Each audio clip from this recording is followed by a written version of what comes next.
Wham! Her chest slammed into the steering wheel, her baby saved from injury by his car seat. It only took a moment for the other driver to look down at his phone while crossing the double line, hitting her car head on. At one point or another, we have all texted and drove, whether we are for or against it. The above accident occurred a little over 8 weeks ago. A friend of mine's wife was driving in D'Iberville when her vehicle was struck head-on by a driver texting and driving. The purpose of the speech is to explain to you why texting and driving should be against the law in Mississippi. Texting and driving has become an epidemic in today's society. I wish to discuss with you how accidents are caused by texting and driving, the attitudes towards texting and driving, and finally the laws regarding this.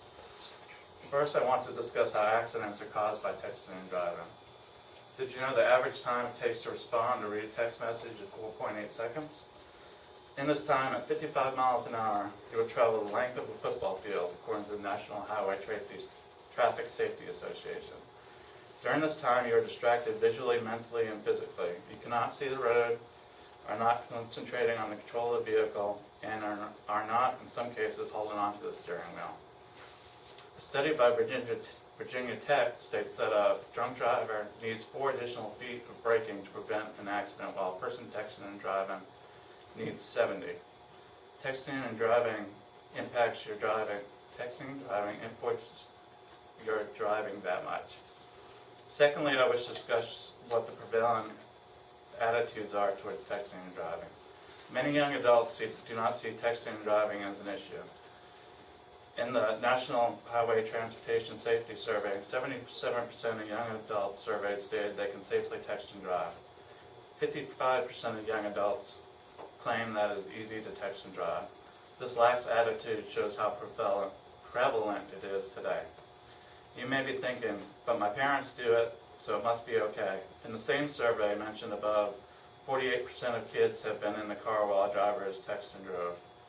Just because someone else does it does not make it safe. If someone was to drink and drive, is that a safe course of action to follow?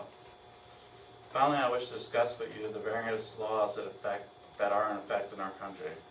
10 states plus Washington, D.C. prevent drivers from being on the phone at all while driving.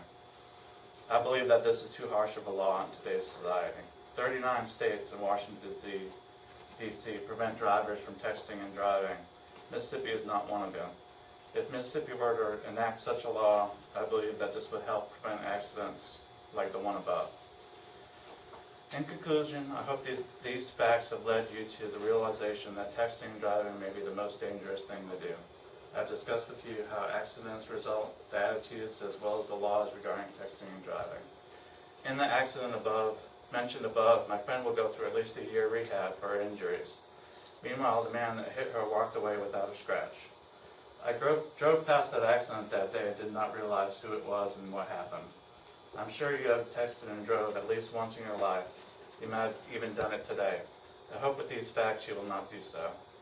In June alone, 196 billion text messages were sent and received, up 50% from the year before.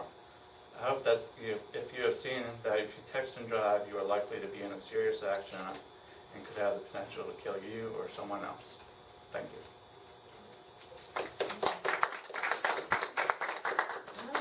Thank you all.